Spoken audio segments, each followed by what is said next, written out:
Hello. Good afternoon or good morning or good evening, everyone. You're welcome to this webinar. Um, this is a webinar series, mini-series that we have put together between the Social Sector Chapter, PPP Chapter at WAP, and the Technology and Artificial Intelligence Chapter also at WAP. Of course, the Technology and AI chapter is led by my colleague Thibaut Moore, who's also a panelist on this call, on this webinar. We wanted to really bring together the two kind of disciplines in a sense that we can see a lot of movement, particularly in the social sector, on technology and AI. And we're seeing the need to drive efficiency into social sector services more and more. And of course, technology, digital transformation, artificial intelligence are really can be viewed as a solution to this efficiency gain that is much needed. And the efficiency gain is needed because take healthcare, for example, to achieve universal health coverage. Countries have to struggle with a big gap in their infrastructure and a big gap in their human resources. There's a big shortage, as everybody knows, of health workers worldwide. So digital transformation, technology, and artificial intelligence can help bridge that gap, both in terms of infrastructure and in terms of the availability of health workers. And the same, as you can see, applies to elderly care, can apply to even the way housing and so on are managed, and in education and higher education and so on. And we'll be looking maybe in other webinars in the future at things like, the whole GX, the government experience, and the way in which technology is enabling better delivery and more prompt delivery of governmental services. We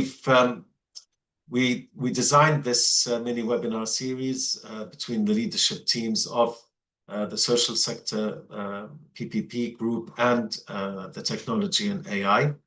This is the first of the mini webinar series, and it gives me great pleasure to introduce the panelists. We're really bringing experiences from different disciplines and different parts of the world.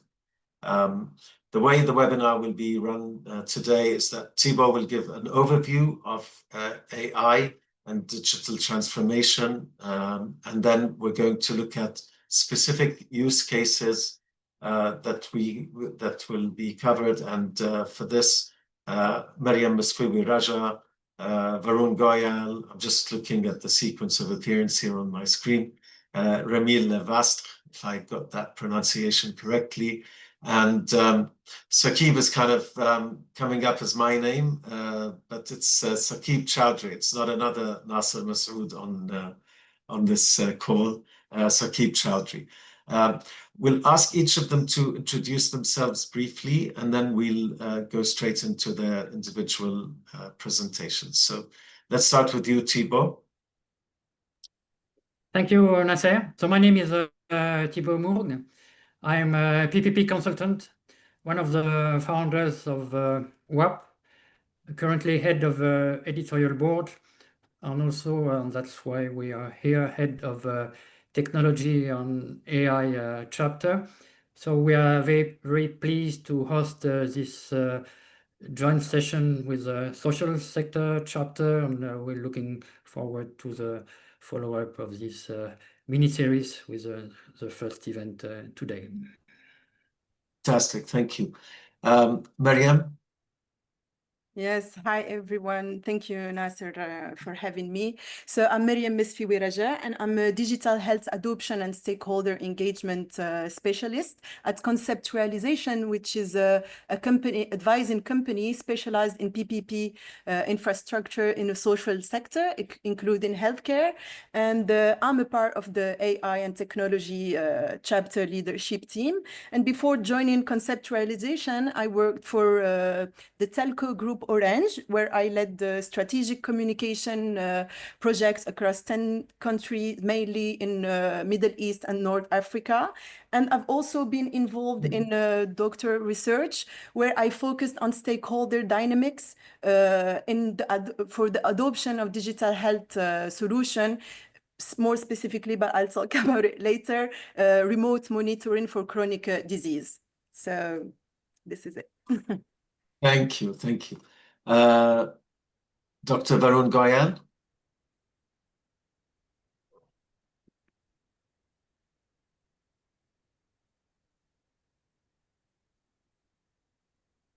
You are on mute, Varun. Oh, sorry. Yes, thank you, Mariam. Thank you, Nasir. Thank you, everyone, for joining this webinar. My name is Varun. I basically health economist by background, and I do a lot of costing related activities for different kind of projects, and whether it is non-communicable diseases or communicable disease. So we do large scale costing of the assignments in India and outside India. I also work with companies to provide market access activities for digital health solutions. And I myself led two large IT solutions for Government of India, where we have implemented uh, patient satisfaction solutions in almost like more than 10,000 public health facilities, as well as developing a solution for Government of India on automating the whole public health financing. So such kind of systems we have developed. So I will bring in that sustainability and scalability part of solutions during the discussions today. And thank you, everyone, and I look forward to this exciting webinar. Thank you.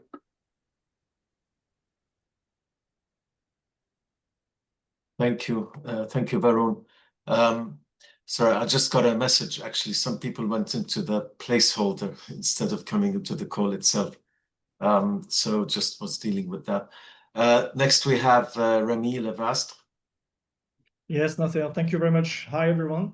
So my name is Remy Levastre. I'm French. I'm based out of Dubai in UAE. And I'm a senior healthcare advisor with over 30 years of global experience in healthcare, digital transformation, AI, and strategic advisory. I have spent 20 years at GE Healthcare, notably as a head of GE Healthcare Digital Africa, where I lead major transformation programs across public and private sectors. Then I joined WSP in the Middle East, where I led healthcare advisory services, and I was a member of the WSP Global Healthcare Board. Now I'm a founder of InnomoCare Advisory, where we are connecting family offices and investors with high potential healthcare startups, and we support their growth in the Middle East and Africa. And I'm also launching a platform uniting the top 100 MENA healthcare SMEs, subject matter experts.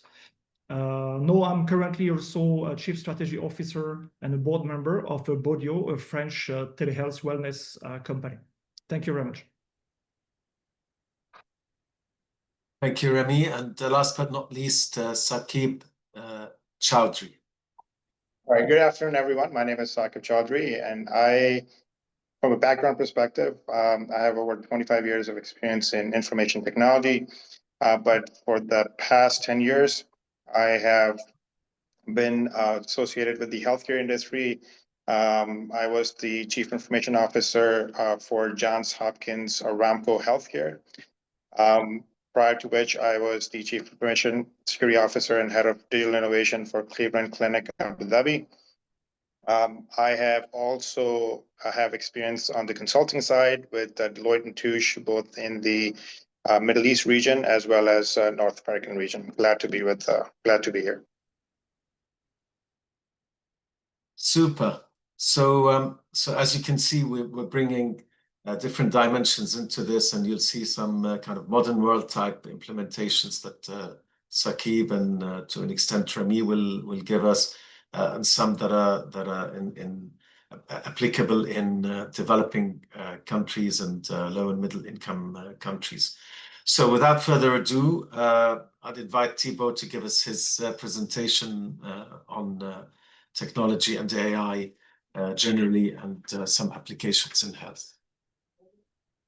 Thank you, Nasser. So let me first share my screen.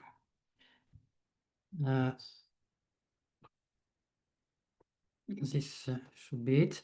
So this presentation will be an introduction to AI in 5 to 10 minutes, really for non-specialists, just to set the stage for what the other panelists will describe into with a lot more accuracy and depth.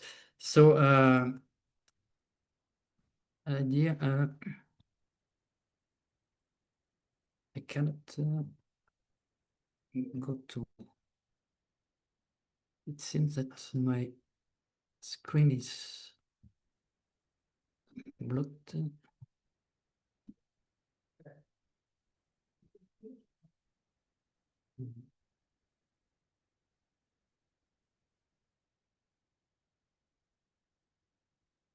Sorry, I have a small technical issue here.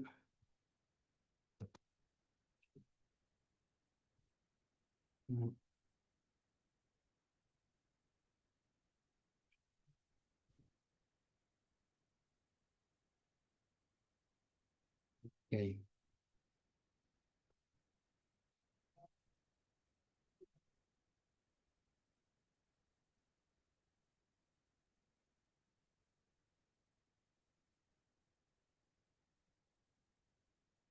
Okay, so defining artificial intelligence. Basically, artificial intelligence consists in systems that try to mimic aspects of human intelligence, such as ability to learn from data, make decisions, even simulate human reasonings. Talk of two types of AI. The first is a narrow AI, which is designed to handle a specific task, but not at the level of general thinking, which will be the next stage, general AI, which will be able to match all human cognitive abilities, including emotion, creativity, and abstract thinking. So we're not there yet. There are different opinions when we can reach this stage, maybe a couple of years, maybe a couple of decades.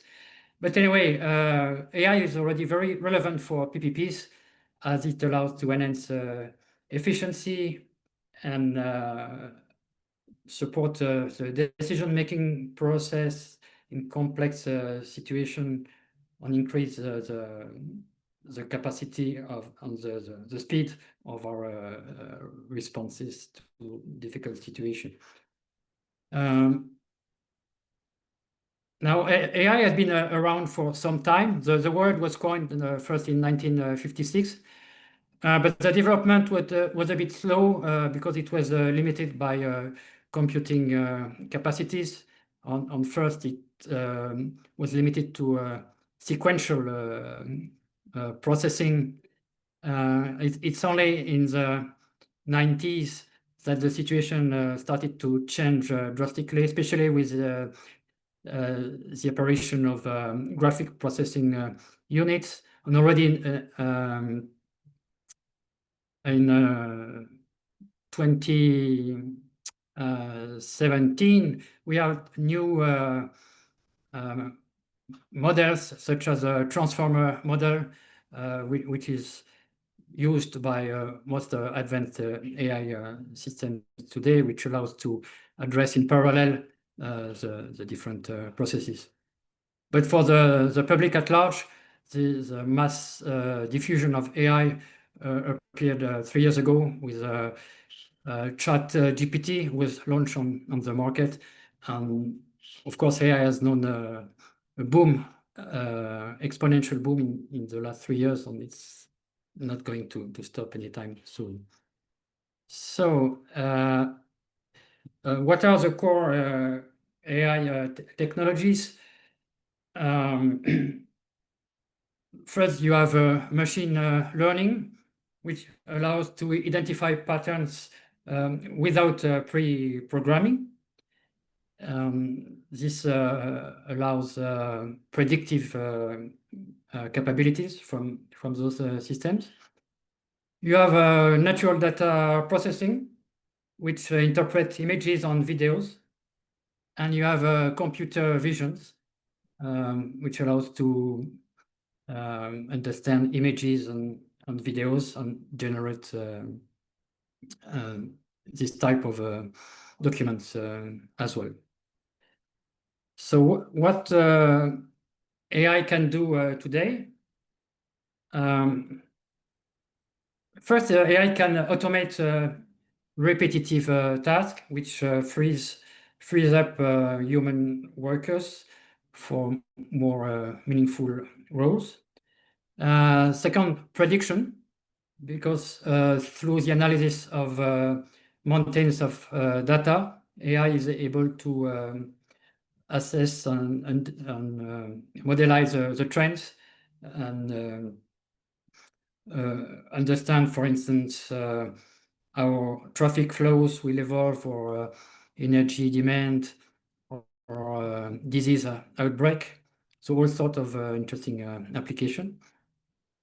Is personalization to tailor the individual solutions for each users.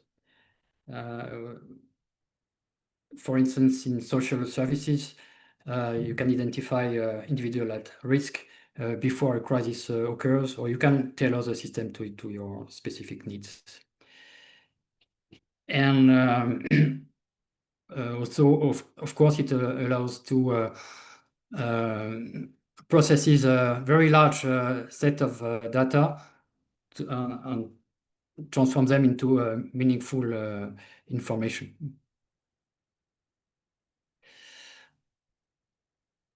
Of course, despite all these capacities, AI is still far from perfect. There are a number of limitations. The first is data dependency. AI is data hungry. It requires amounts of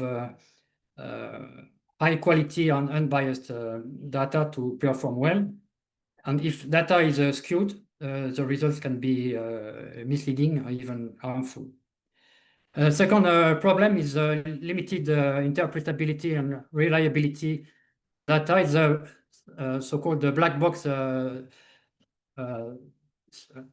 syndrome, because we cannot understand from a human point of view how the system operates. So we lack transparency, and we all know the issues of hallucinations, and we cannot be sure of the reliability of the output of what is provided by AI.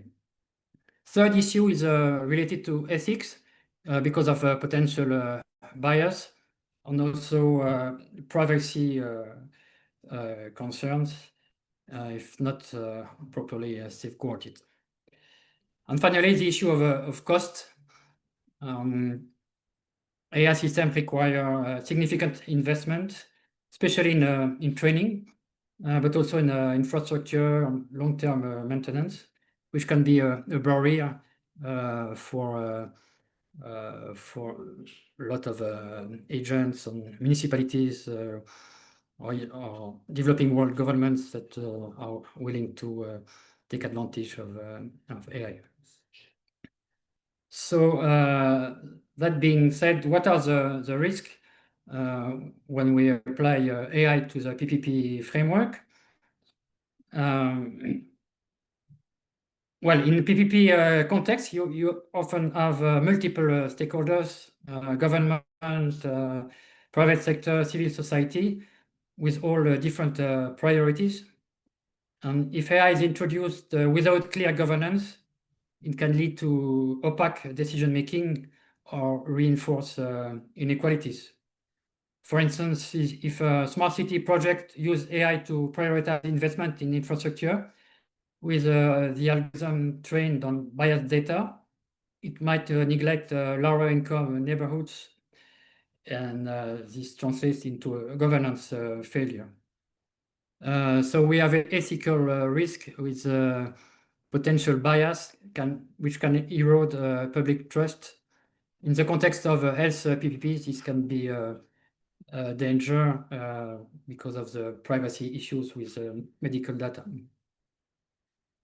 And also the regulatory aspect, because there are a lot of laws and regulations that apply to AI, and you need to make sure that you comply with all this regulatory framework, which can create legal risk.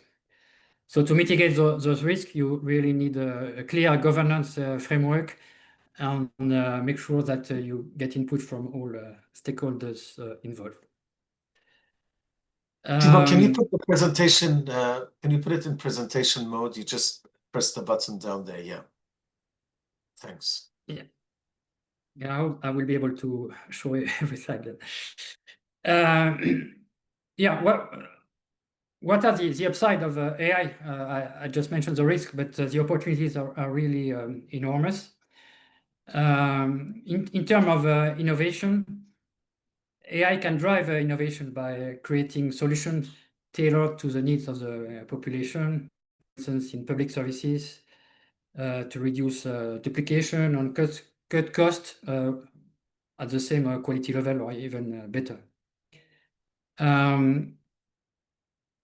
Also, there is a possibility to easily scale up. If you develop a solution in one place, in one city, it can easily be adapted in another city with similar needs, so at a much reduced development cost. And perhaps most importantly, AI fosters collaboration because PPPs bring together the public oversight on policy objectives and the innovation potential of the private sector. So those two forces work together. AI serves the public good while driving the technological advancements. So what's next for AI? In the future, we can see, we can hope more efficient models and more interpretable, especially in the field of energy efficiency, and the capacity to better explain the decisions, which will mitigate some of the risks I've already mentioned. Second aspect is the increasingly potential to embed AI in the everyday system, such as infrastructure, medicine, or education platform. On the ethical standpoint, there's growing emphasis on bias mitigation and privacy safeguards. We have a lot of regulations that are catching up, and hopefully we end up in a world where we have clear rules that will govern AI. In PPPs, this means that AI will be able to fund research and development, to scale the proven solutions, on ensuring that no one is left behind in the AI transformation. So in a nutshell, AI gives us tools for automation and prediction and optimization, but it also faces some real limits and risk. And PPPs are uniquely positioned to get this right with responsible funding, scaling up, and implementation of AI governance, which considers inclusivity and accountability. So in the future, I'm convinced that we need to integrate AI at a strategic level into the PPPs, and especially in the health sector PPPs. So that's what the panelists will explain in more details today. Thank you.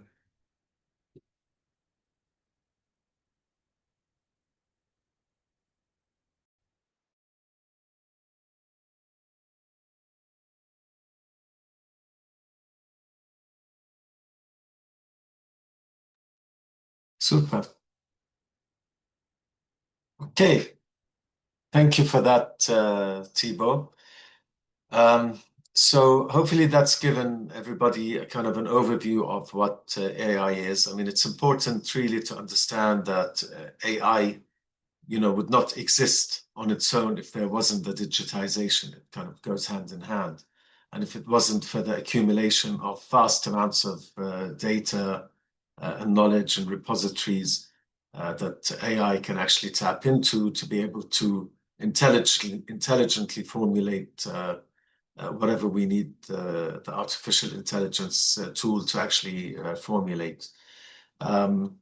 Now, we're going to hear from our specialists the applicability of what Thibaut explained generally in AI, the applicability of that in certain applications of health sector and elderly care and so on. So I'm going to start alphabetically by first name. So I think that makes it Mariam going first, if I have got that right, if I've got my, yeah. Yes. So use cases in healthcare for digital transformation and artificial intelligence. So go ahead, please, Mariam. Okay, just a second. I'm trying to share my presentation, but okay, let's try again.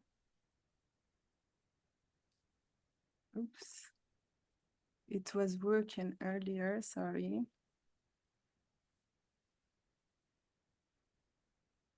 Let me check if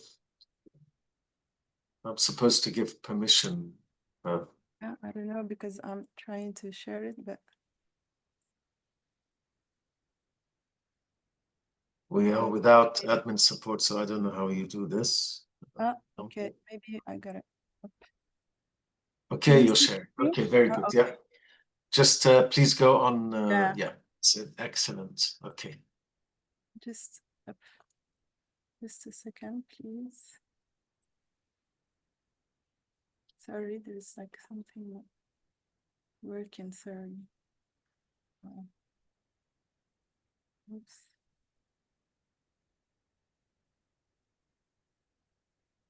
Battery 40%. Connected to NESSERDLLXPS.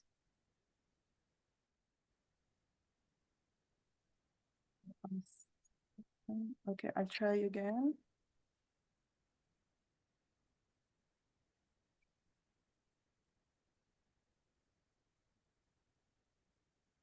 Is that okay now? Yeah, it's fine. Just press the this, and yeah, let's get started, please. Yeah, okay. Sorry for this inconvenience. But you're not on. Can you go to when I presentation mode? wait, yeah, but it just brings me back. No, just press on presentation mode. Set the no at the bottom of the okay.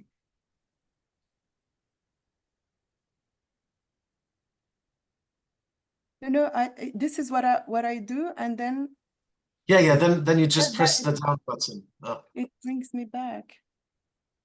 Okay, just get started. Don't worry. Yeah, I'm so sorry. Yeah, in the interest of time, let's just get started. Okay. Okay. So can you see my presentation like now, even if it's not okay? So hello everyone. Like I'm so super delighted to be here for this webinar. It's like especially a subject that matters to me since it's like it's bridging like two areas that I care deeply about. It's the transformative story potential of digital health, especially to improve access and continuity of care for undeserved populations, and the power of well-structured partnerships. Not just to deliver innovation, but to align people, institution, and community around the shared health goal. So I would like to explore today how AI-powered remote monitoring can move beyond the technical potential and become a trusted and scalable component for chronic disease through like 3-word use cases, and then some strategic insight from from this. Sorry,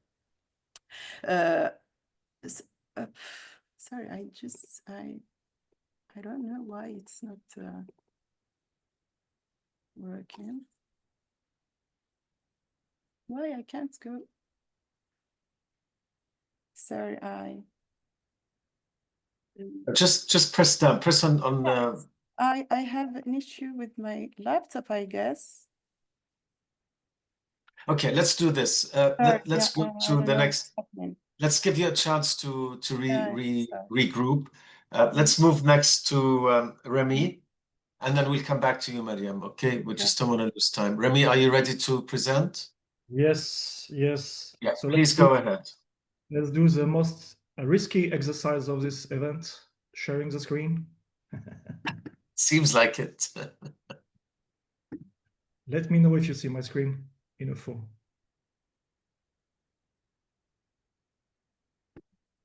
You see my screen? Yes. Thank you very much.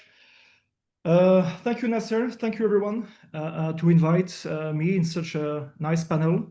I'm very impressed to be part of the WAP group and for this very important discussion, which is the transformative potential of AI in public-private partnership for healthcare. So let me set up the scene first. As it was said before, health system is under tremendous pressure. Around the world, healthcare systems are dealing with growing demands, aging population, chronic disease burdens, and significant shortage in the health workforce. Also, the COVID-19 pandemic acts as a massive accelerator for digital health adoptions, and it also exposed major gaps in our infrastructure and accessibility to healthcare. But as was stated by Thibault before, AI is a game changer, right? Artificial intelligence is not just a buzzword, it's enabling automation, predictive insights, and scale. It particularly in areas where human resources are very stretched. What we're seeing globally as well is that governments and private tech innovators are joining forces to drive AI-powered healthcare solutions through PPP models. And we start to have a few examples, and I try to present you 3 of them now. I try to select 3 different cases, like in 3 different areas, where AI is being already deployed within PPPs. One is regarding telehealth and access to care. One is regarding diagnostic solutions and more specifically on radiology. And one is covering the universal health coverage and revenue cycle management.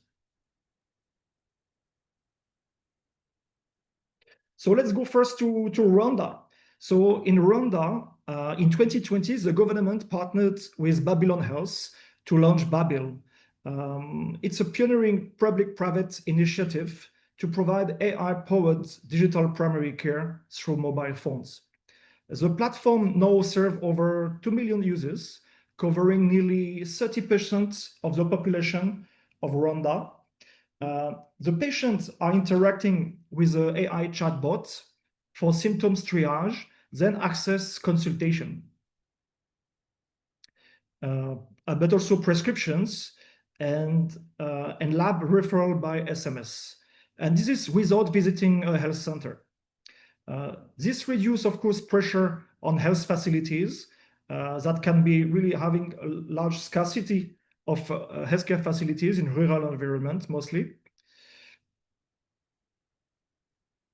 And it's as I said, it's really improve rural access to healthcare. So the role of AI here is central. It conducts automated triage to guide users to the right care level, and it supports task shifting empowering nurses and community health workers by automating early screening and administration tasks. This technology, we have to understand that it's localized to the Rwandan context. As it was said before by Thibault, data and specificity of the data of the population is really important. And it's aligning with the national health protocols, the epidemiology, sorry, and the language. So to summarize, this is a leading example of a scalable PPP combining public oversights and funding with private digital innovation to extend equitable and efficient care delivery.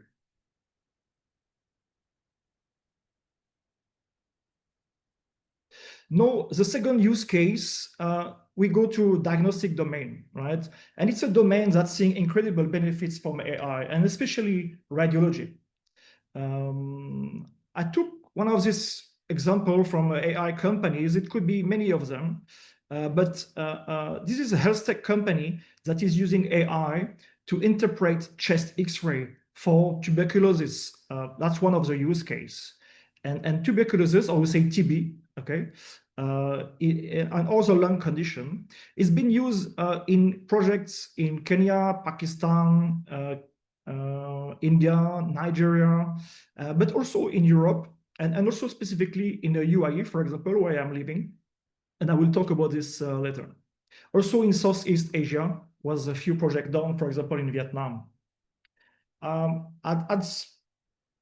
At some points, we had over more than 1 million scans interpreted, and the AI system has been benchmarked against expert radiologists and shows an accuracy above 90%.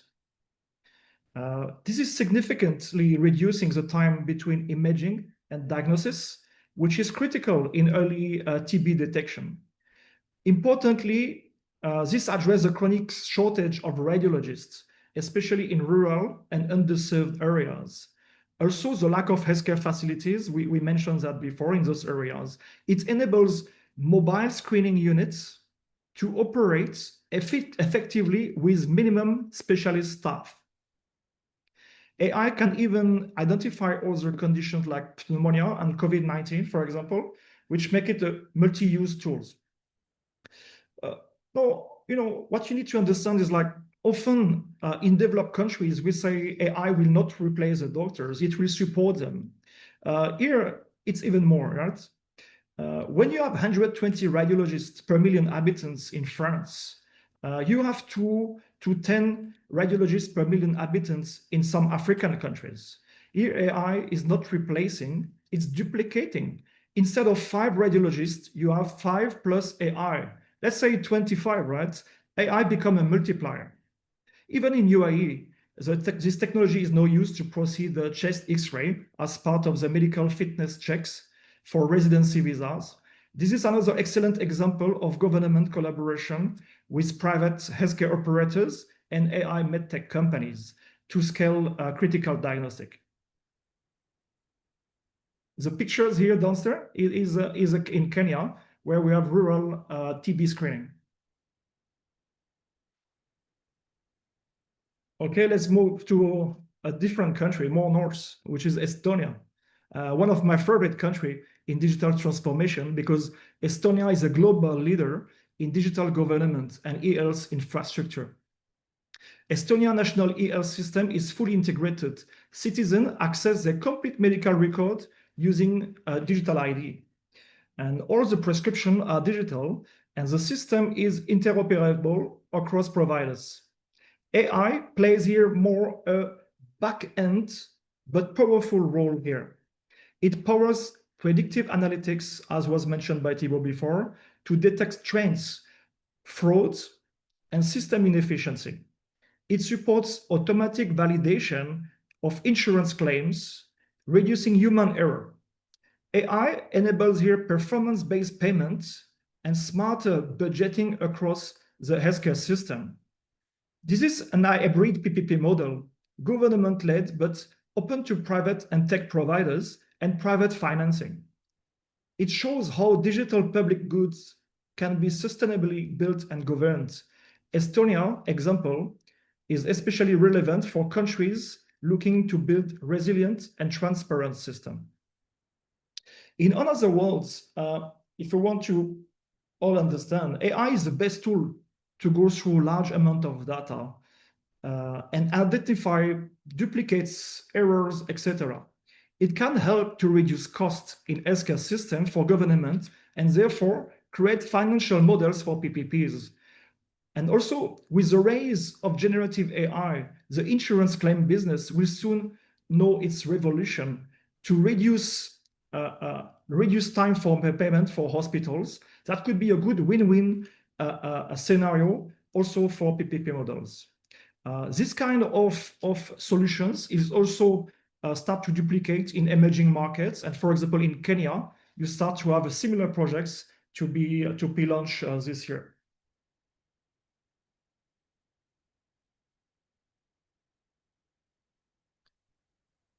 Here we go. So if you want to conclude, what ties this use case together is the enormous opportunity of AI that presents for low and middle income countries. AI scales capacity with limited doctors, radiologists, and administrators.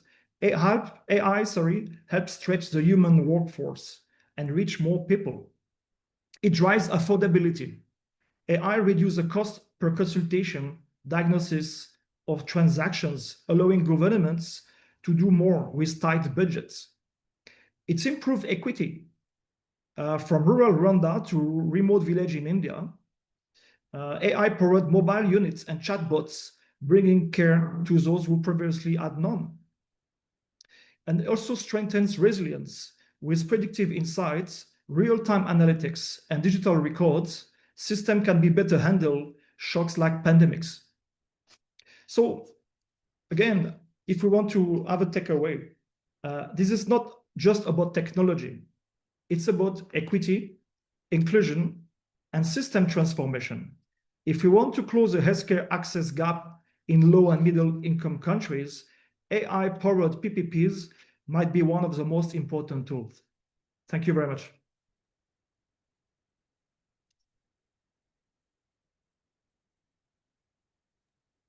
Thank you, Remy. That was really insightful. I mean, I think the examples you gave really illustrate the very fundamental role that AI can use, can bring in. I mean, the shortage of health workers is there, but in particular, when it comes to radiologists, I think even in developed countries, there's a big shortage, and we see that. We see the waiting time between doing a scan and getting the report. But I think what for me is of more concern is the accuracy of some of these reports. And sometimes there's been misdiagnoses and misleading reports, mainly because the radiologists are very few and they're overwhelmed with the number of reports that they have to generate. So having an artificial intelligence tool that can, as you say, if you have 5 plus 1, then that's a big, actually, it's not just 5 plus 1, it's 5 plus maybe 50, because you can really leverage a lot.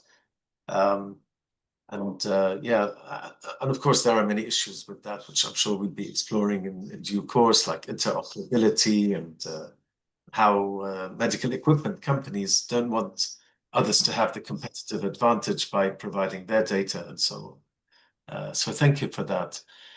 Let's move next to Saqib.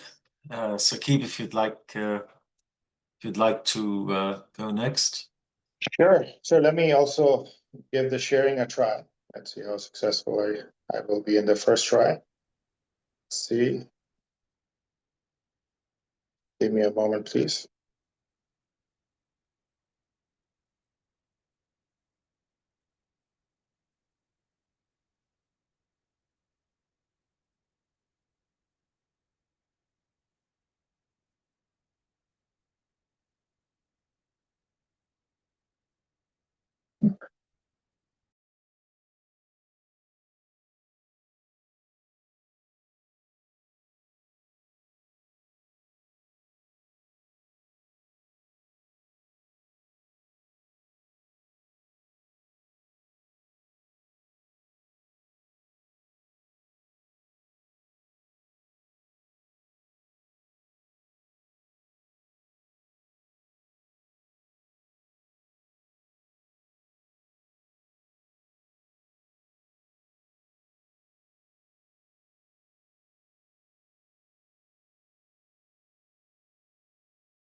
So no luck, I guess.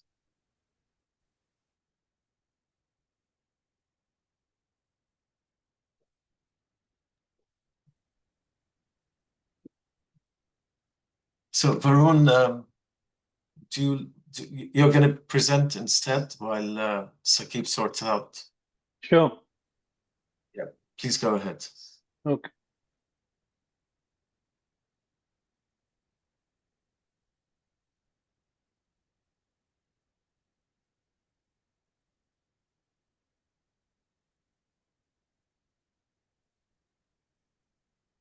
Can you see my screen? Yes. Okay.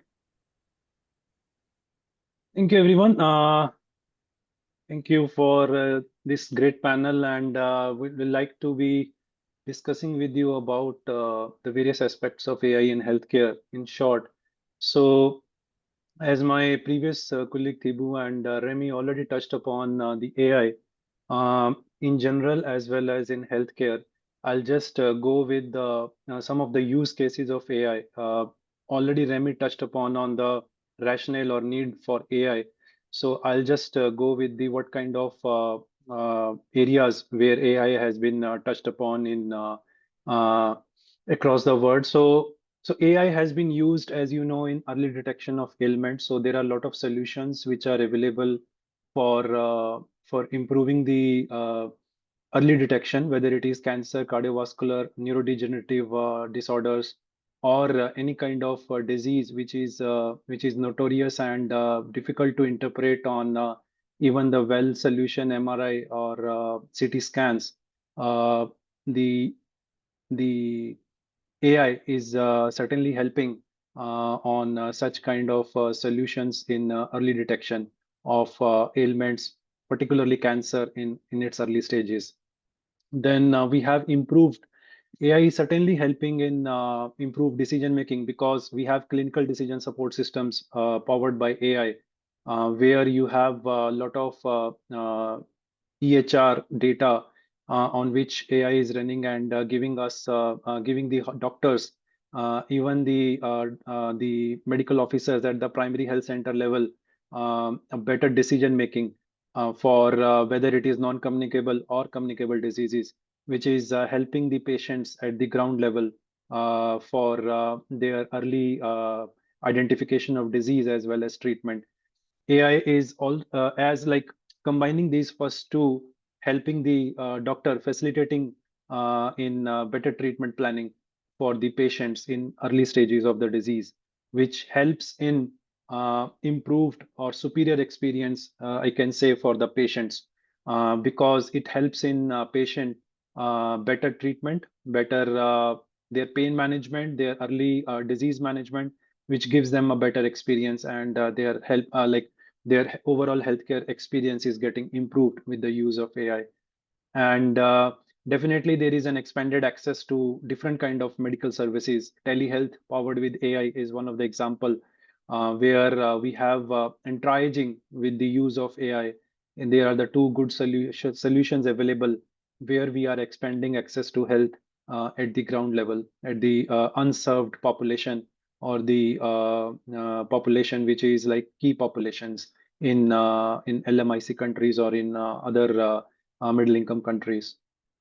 Then we do have variables, as you know, a lot of variables are there these days where you have inbuilt AI solutions available, which is again helping the patients on their healthcare monitoring. One of the good example is the your CGM devices, continuous glucose monitoring devices, which is just a patch sticking to your arm and helping you monitor your glucose levels, especially in type 1 diabetes. So that is again one of the good solutions, the wearable solutions we have, which are again not like both digitally run as well as powered with AI, helping the patients to improve their overall preventive and promotive healthcare.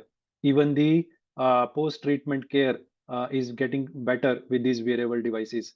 And then last but not the least, the end of life care, where you have your palliative care, and your drug monitoring during your last days, like especially in case of cancer, where you have so much of palliative stage, where you are doing the monitoring of your vitals as well as your daily care, where you need telehealth solutions, your wearable devices, which AI is helping in making it better for the old patients or the patients in the last stages of their diseases.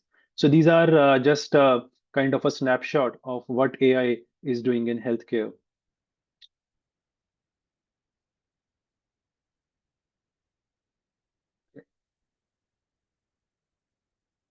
So I just wanted to touch upon on what are the key PPP collaboration in AI healthcare implementation could be.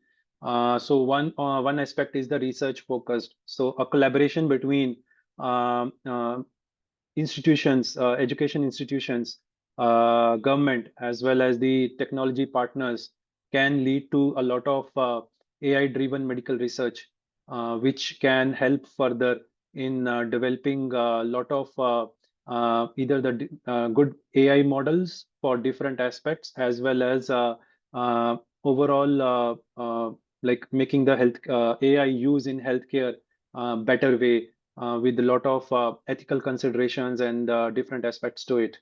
Then, in terms of service delivery, optimizing clinical workflows, making the diagnostic efficiencies, and increasing access with the use of AI can be driven by collaboration between public and private through the and improved service delivery for the patients.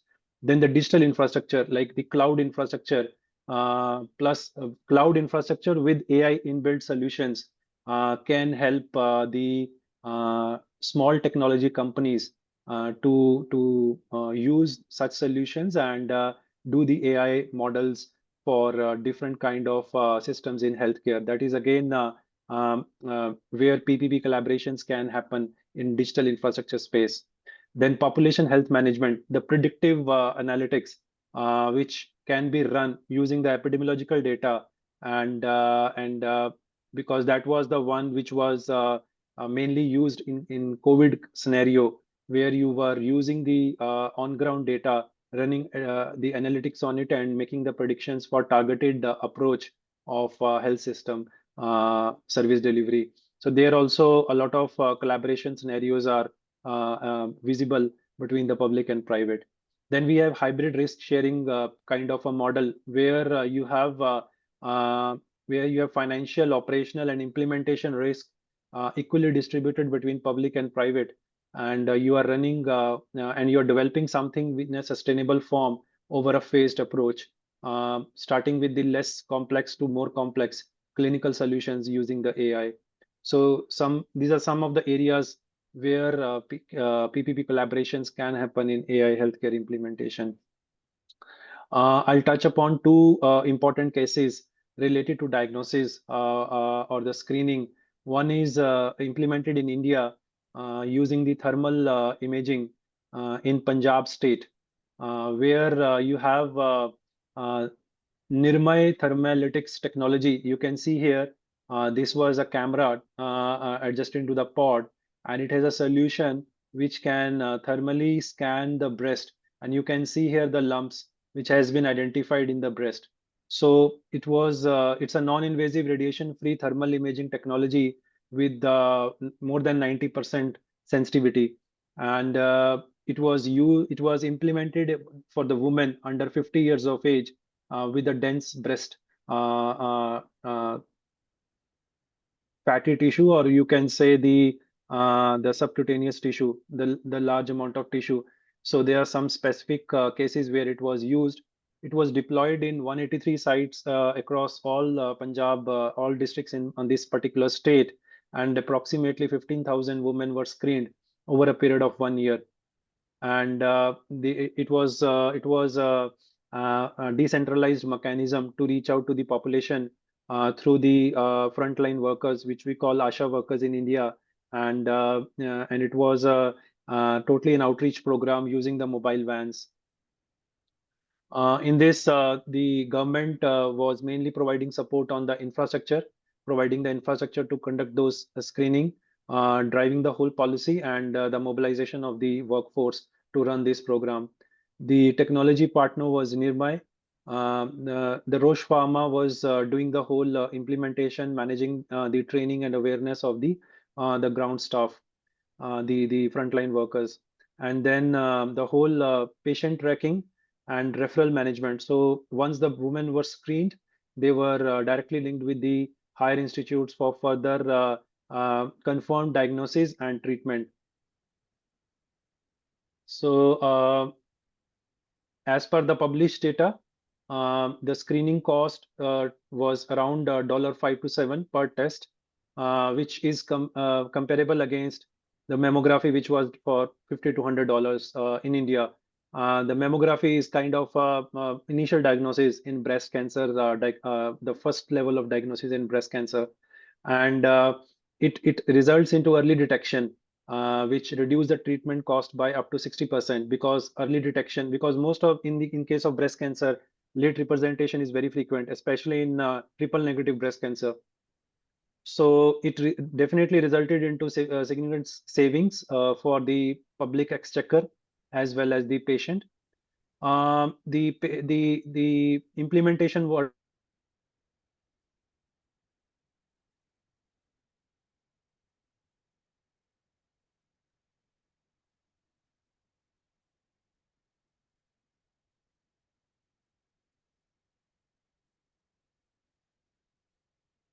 Rose,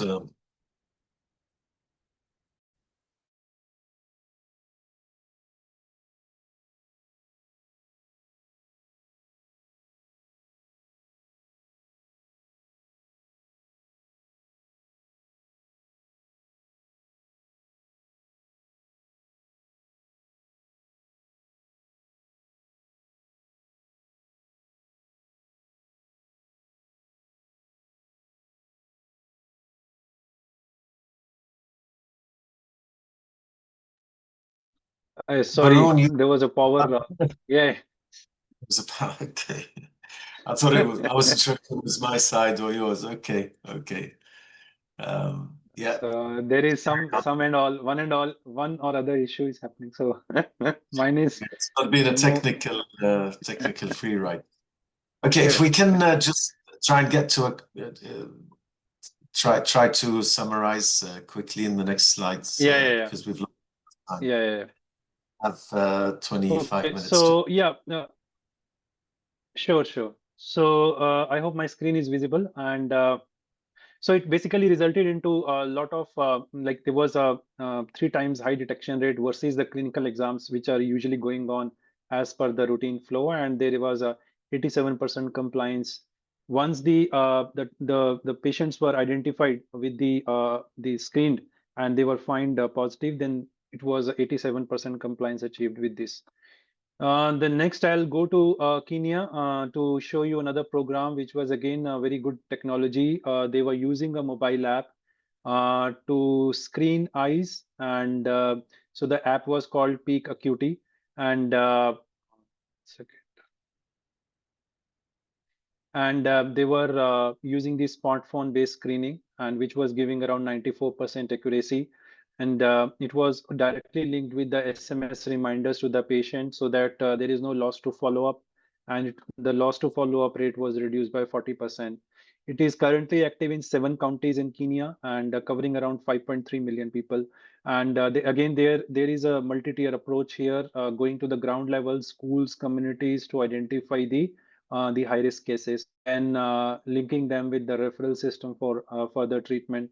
You on the right side, you can see all the stakeholders associated with this, whereas Ministry of Health is mainly main role is to for the collaboration. However, it is funded by CBM International.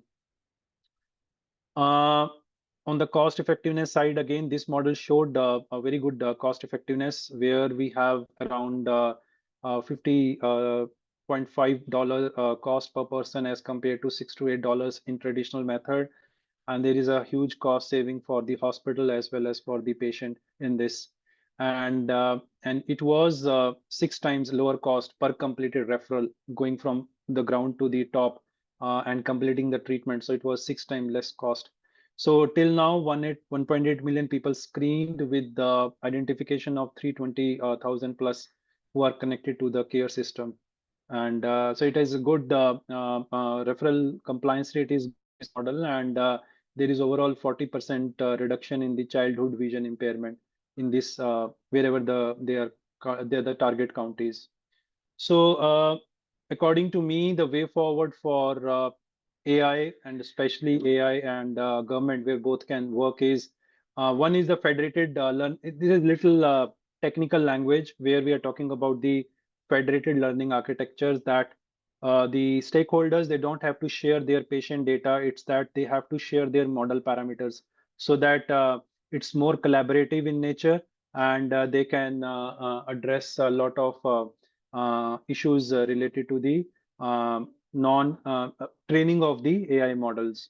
Then more of hybrid risk sharing frameworks needs to be developed, as I discussed, the PPP models, where you have equal risk sharing for better treatment, a better model implementation.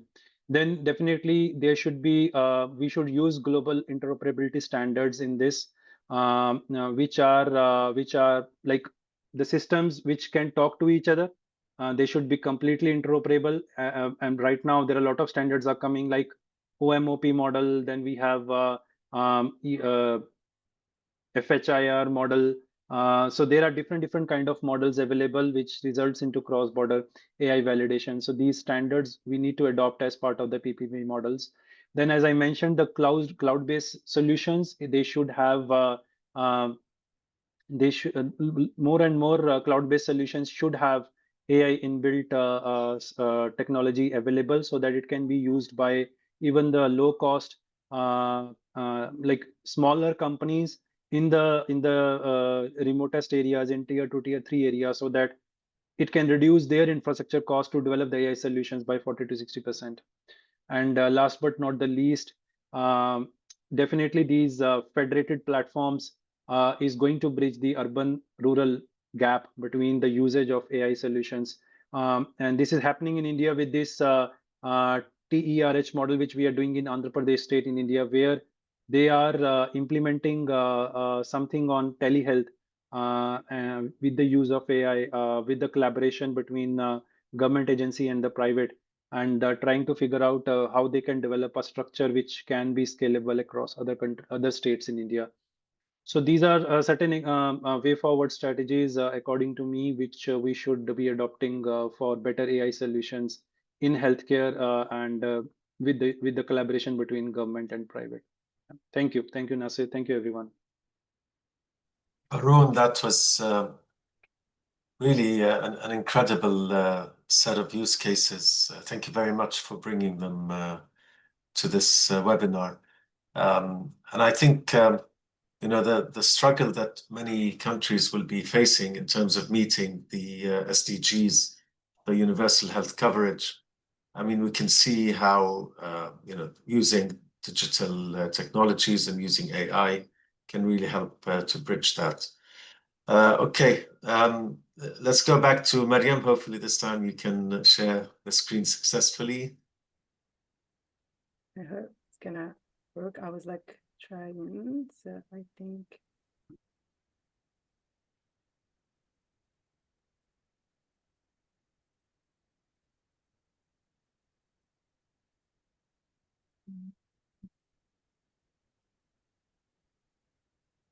Okay.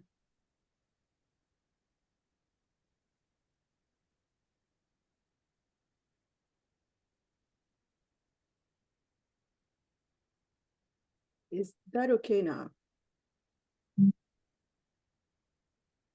Is that okay? Is that looks like it, yeah. Very good. Okay, great. Oof. So I was telling you that I'm about to talk about the use of AI in remote monitoring for chronic disease, but I think it's important to step back to reflect, you know, on the global challenge that the chronic disease represent, because I think it's really where the urgency truly begins. So the chronic disease account for nearly 3/4 of the deaths, the global deaths, and it's about 41 million annual deaths caused by non-communicable disease, and more than any infectious or acute conditions. This condition could be diabetes, cancer, heart failure, chronic respiratory illness.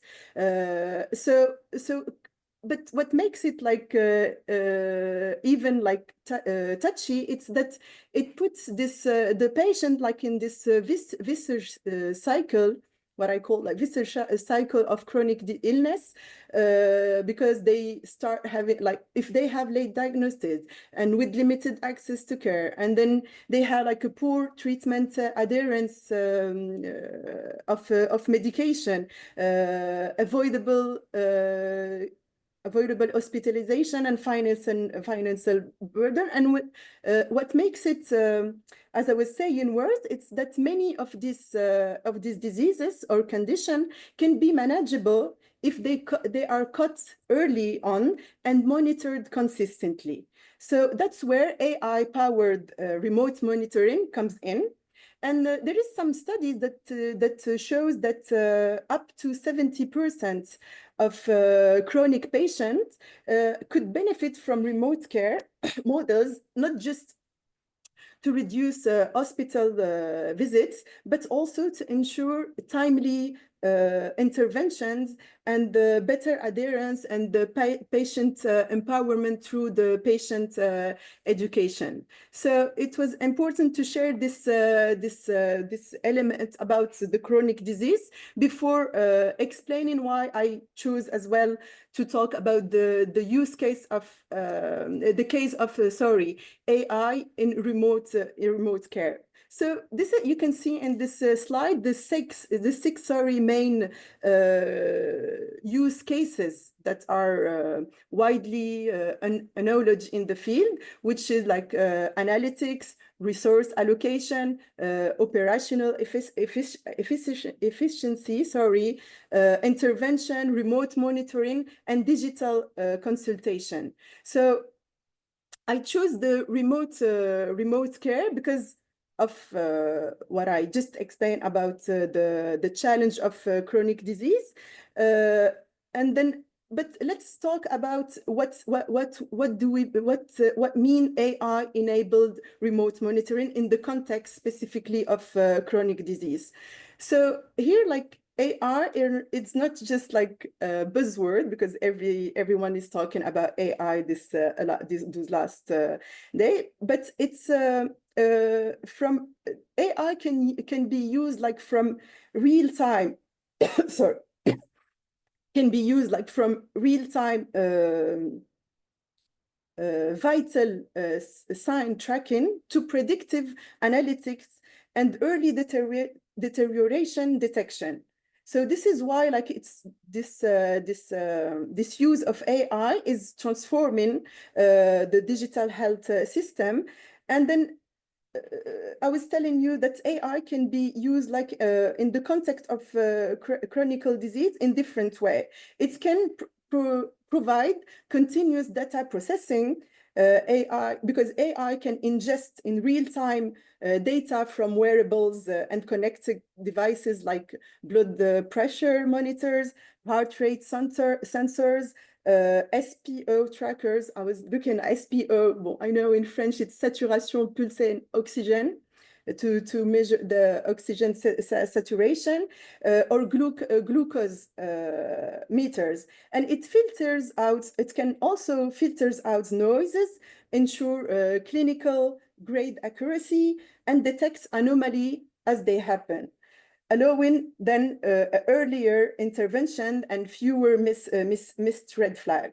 It can also it can allow a predictive risk stratification. That means that it can analyze patterns over time, and AI can also identify early sign of patient deterioration, often before symptoms become visible. It flags then those most at risk of hospitalization or decompensation, helping care team act before crisis occurs. So the fourth thing is the behavior nudging and engagement. I was talking about patient therapeutical education. AI can go beyond the clinical, and because it can support day-to-day engagements through personalized reminders for medication, for example, or physical activity or symptom reporting. It also predicts when a patient might adjust its messaging tone or timing to help him to re-engage effectively. And the last thing, it's the integration with clinical decision support. AI doesn't work on isolation. It feeds like in EMRs, electronic medical records, enhances dashboards that the healthcare provider has with trends and risk scores, and helps prioritize patients, especially when they are overwhelmed or the system is overwhelmed, and the triage is critical. So to make it short, AI remote monitoring allows us now to shift from reactive care to proactive support, especially for the most vulnerable population. So now I will go through 3 use cases, like real world use cases. Yeah. The first one is Predi Health in France. I was telling you, I was studying during my my PhD, comparing some remote monitoring solution for heart failure. So this one, Predi Health, is the first case as a pilot project focused on monitoring patients with heart failure and hypertension. So the system combined wearable blood pressure monitors and patient-reported data through a mobile app and an AI engine designed to detect early signs of decompensation and predict potential crisis. So this AI continuously analyzed incoming data to generate alerts and trends to clinicians, helping them anticipate acute episode before they occurred. So this project was embedded in a public-private research ecosystem, bringing together regional hospital network and the startup specialized in digital health prediction and medtech and pharmaceutical companies, and of course academic institutions. So it was supported both by national and the European innovation funds, which ensured a strong and solid foundation for experimentation. The second case more specific takes us to Ireland, and it's more specifically to Care Island, which is a remote and medically undeserved community of the West Coast. So to address the chronic gap or the chronic care gap in this isolated setting, university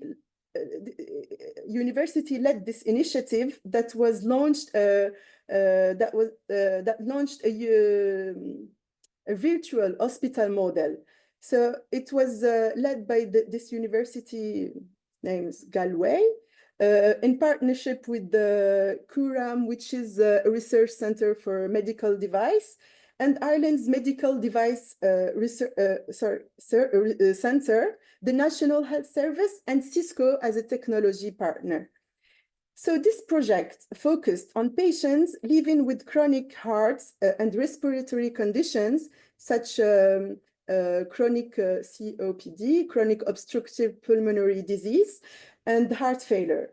So each patient was equipped with smart wearable device, including connected oximeters and blood pressure monitors, and that transmitted data in real time to clinical teams on the mainland. So what made this project unique somehow was its a combination of AI-powered monitoring with human-centered delivery. So an AI engine was continuously analyzing the incoming data to detect early sign of decompensation, like I was the same system that PrediHealth and all the use of AI for remote monitoring. And then the solution blended remote surveillance with the localized trust, because I was talking about the community around.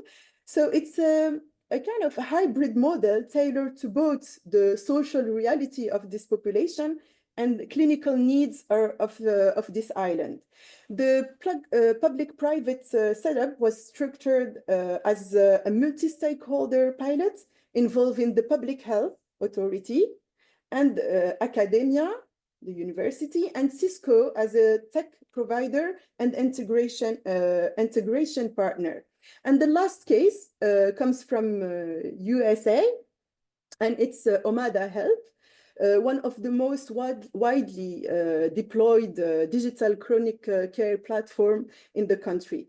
So initially, it was developed for diabetes prevention and management, and then they expanded these services to cover obesity and the mental health, all through an AI-powered remote care model. So Omada operates fully remotely. Eligible patients receive at a home-based kit with connected health devices like glucose meters, blood pressure monitors, and weight scales. These devices sync with the Omada mobile app, where a priority AI or proprietary AI engine analyzes the data in real time. The AI helps then identify patients at risk of clinical deterioration and triggers tailored coaching, adherence nudges I was talking about earlier, and or clinical alerts. So importantly, Omada doesn't operate alone, like in a silo. It's integrated within the broader US healthcare system and works in close partnership with both public and private players, including Medicaid, Medicare Advantage, and large employers. So this makes it not only a technology provider, but also a key actor in operationalizing remote care at scale within a reimbursement-based public-private model. So within the system that I just talked about, Omada acts as an AI engine developer. The private sector is acting as an AI engine developer, device provider, care pathway designer, and implementation partner, essentially covering the full spectrum of remote chronic care delivery in a multi-payer environment.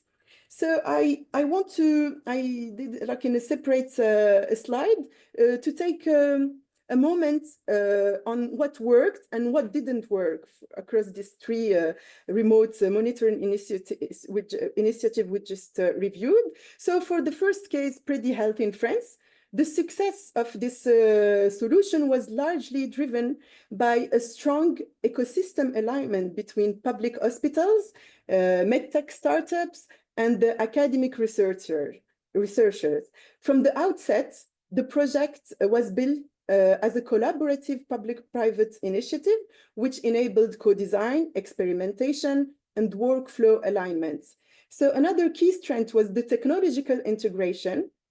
The AI system processed continuous data from Bluetooth-enabled blood pressure monitors and patient-reported outcomes, allowing then a real-time alerts. This had a tangible clinical impact, enabling earlier detection of heart failure decompensation and more timely interventions. So this initiative also benefits from robust institutional support with the stable funding from national and the EU innovation program. And I'm happy to say this, there was also an early stakeholder engagement that helped ensure relevance and the engagement from key actors, building a co-creation of value and including actors and clinicians, engineers, and policy makers as well. So however, like different challenges emerge. The first one is the patient engagements. Especially among digital, let's say, digitally unserved population with the low literacy groups, where the consistent use of the mobile reporting tools proved to be difficult for this population.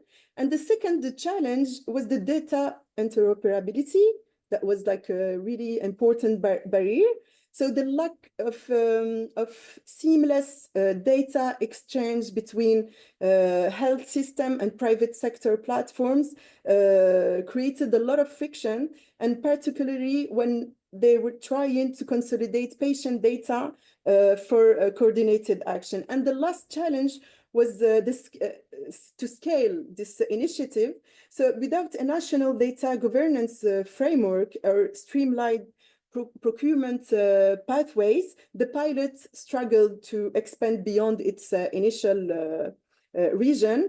And while the model showed a clinical promise, by like statistic, the true scalability required the border system alignments. And for the second case, Care Island Virtual, one of the most distinguished success factors was the community engagements. So the project was embedded in the local context with the strong participation from healthcare workers and the residents. So this is what helped to build the trust and made the remote monitoring solution more culturally acceptable and usable, especially for older patients. And from the technical perspective, smart devices such the oximeters and the blood pressure monitors were deployed, integrated with the AI analytics to flag early signs of deteriorations.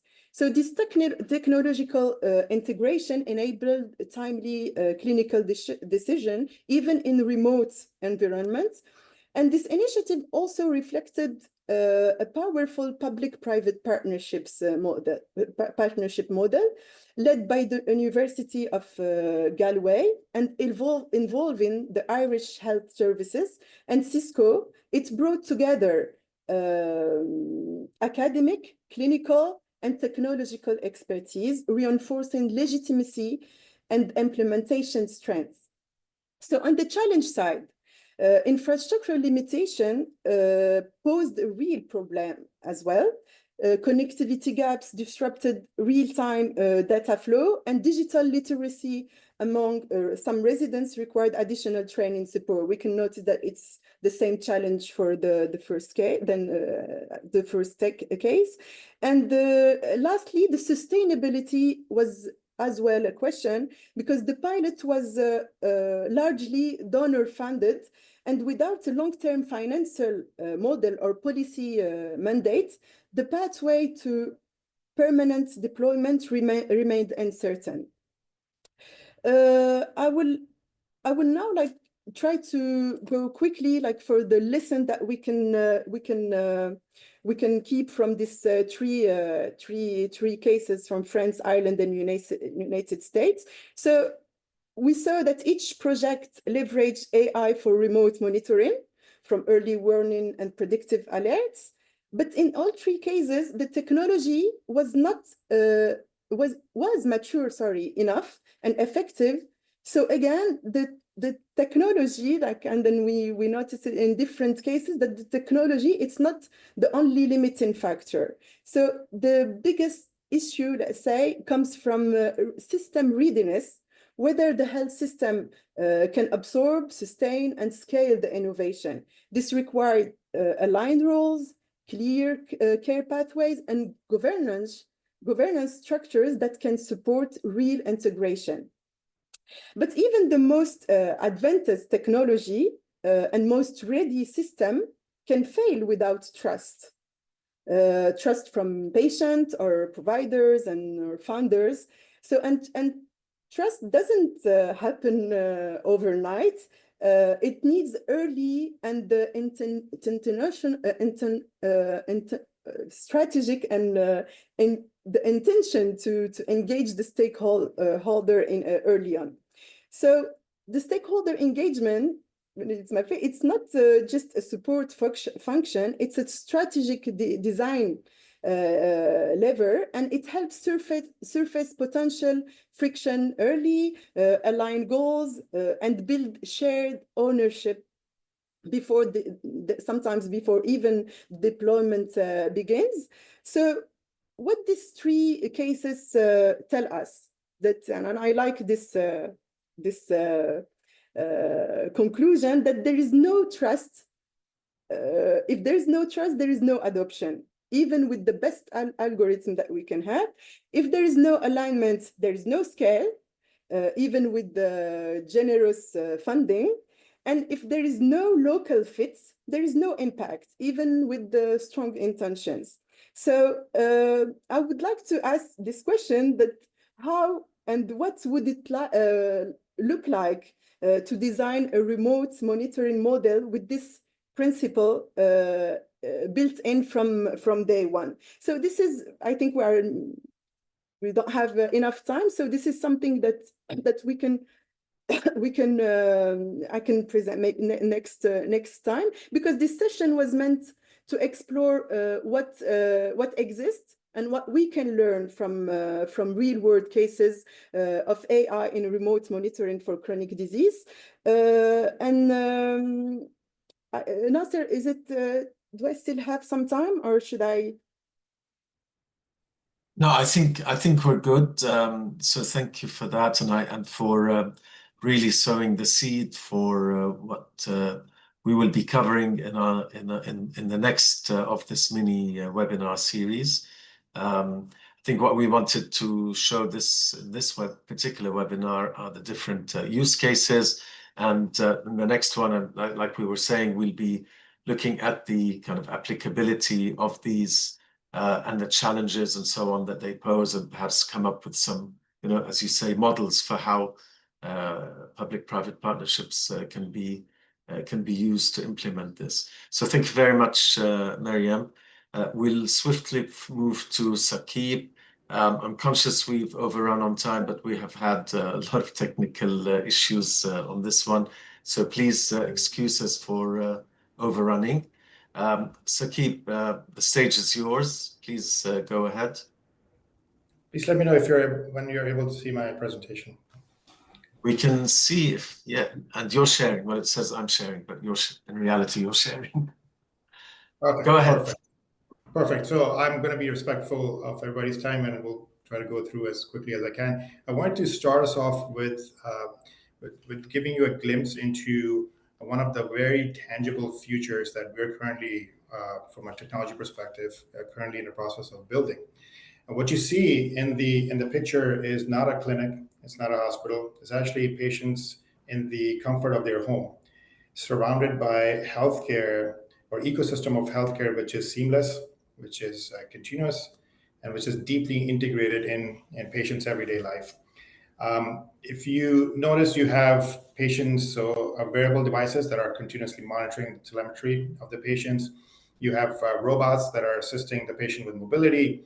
You have a prescription dispenser connected to the internet, which not only sends the reminder to the patients, but also can reach out to the pharmacy if it's about to run out of medication. You see the patients have on-demand access to their care provider through virtual consultation.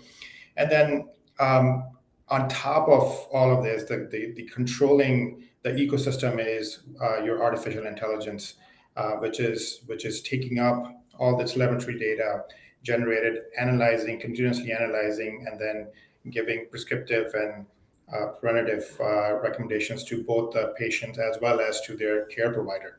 Now, in this scenario, patients will have total control and visibility into their own health, allowing them to get true personalized, proactive, and preventative care. And lastly, what you see there is not science fiction. It's not only doable, it's pretty scalable as well.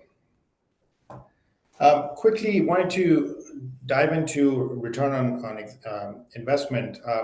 Now, healthcare is one of the few organizations that are adapting AI fairly quickly and applying it across the board on both the clinical and non-clinical side. I mean, I'm not going to go into the use cases. Our other esteemed presenters have already talked about it. What I wanted to touch upon is the fact that a lot of the organization started implementing AI in a little bit of haste without actually calculating the return on investment, both tangible and intangible. And if you see the survey results on the right, almost 50 to 56% of the participant either did not see an ROI or they saw negative ROI. So that's something to keep in mind if you are looking into the AI adoption. I'm going to dive into 3 use cases as well. The first one was in Thailand. Thailand has a chronic shortage of ophthalmologists, and from a workload perspective, over 4 million diabetic patients that they screen for retinopathy, which is a leading cause of blindness there. So they invested into a national level program. It came up with the AI algorithm, which goes through the retinal scan and identify true positives. So it cuts down the workload for the ophthalmologist and only will bring up more severe cases. And the outcome they have seen is referral time was reduced by more than 60%. Sensitivity went up greater than 90%. And what you see at the bottom right is in my previous organization, Johns Hopkins Aramco, we implemented something similar. And we saw 98% sensitivity compared to what we had before was around 91%. And just from a return on investment perspective, whatever initiatives we ran, we did calculate the ROI, and we used the net present value to calculate 5-year ROI. And in this case, it was over $170,000 in positive NPV over 5 years. The next, I wanted to talk about Johns Hopkins in the US. So right before COVID, Johns Hopkins partnered out with can you go on presentation mode so we can see the screen better? You see your slides better? Okay, I'm already in presentation mode, but let me try it again. Is it in the presentation mode? No, but it's okay. Carry on. I don't know what the technical nature of this technical difficulty is with screen share, but screen mode. But yeah, carry on. It's fine. Okay. All right. So the next one, as I mentioned, Johns Hopkins in Baltimore, US. They right before COVID, they partnered with GE Healthcare, and the challenge they wanted to address was to A, improve patient experience, B, improve their staffing allocation, and 3, reduce the overcrowding in their emergency department. So they worked on setting up a capacity command center, AI-powered capacity command center, and through which they were able to not only optimize their bed assignment and discharge planning, they were able to reduce their ER wait times, 30% faster patient transfers from ER to inpatient bed, reduce average discharge time by 21%. And where it really helped was because this was built right before COVID, they were able to work at the state level to provide capacity for taking in COVID-related cases. The next, so the third use case I want to see is also related to Johns Hopkins. So they worked on creating a AI model to augment your clinical decision support, especially the challenge they were trying to solve was to improve the identification of sepsis as early on as possible, and also to reduce sepsis-related mortality rates. So they created this AI model and named it Targeted Real-Time Early Warning System, and outcome was pretty astonishing. So monitored over 500,000 patient encounters and 20% reduction in sepsis mortality. We at Johns Hopkins, Aramco, and Saudi did a similar model, a cognitive computing model on a much lower scale, but it was more to predict the likelihood of ED patient or patients in the emergency department occupying a bed. And that really helped us from a NPV perspective. 5-year NPV was about $3.16 million. So very valuable and tangible results. And lastly, just wanted to leave you with some food for thought. This is a report from World Health Organization that if for organizations across the world, if they invest just a quarter cents, just 0.4 per patient, and invested in telemedicine, mobile messaging, and chatbot, this means that over the next decade, we can save globally 2 million lives. We can have almost $200 billion in economic benefits, and the return on investment is 1 to 19. That's pretty much what I had. Thank you so much, and have a great rest of the day.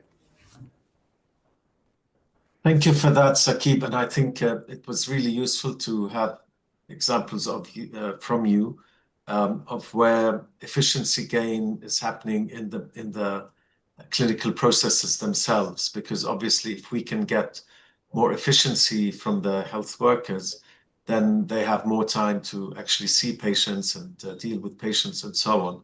So it's yet another way in which to provide more access and better care to patients. Okay, we're 15 minutes over time. I'm just looking at the questions. There's been a very lively interaction here between Arun, and thank you, Arun, for that very pointed question. Looks like Remy has pretty much taken care of the answer. There's a very nice long chat there, which I will read carefully afterwards. Fantastic. I'm just looking. I don't see any more questions in the Q&A box. Let me look at the webinar chat itself if we have any questions. There's a lot of compliments to you panelists on the presentations you made. Otherwise, I don't see any questions.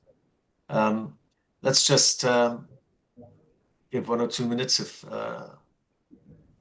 anyone has anything they want to drop into the question box or the chat box. Otherwise, we can bring the session to a close. Please watch out for LinkedIn to see when our next one is. And in the next one, we'll be dealing with some of the challenges that are faced, and also some of the kind of successes. I think we've already quoted some successes in terms of coverage, access, efficiency gain, and so on. But we'll be going into more depth on those in the next session. So I don't see any more questions coming up. So I think we can bring this to a close. Thank you very much to all the participants.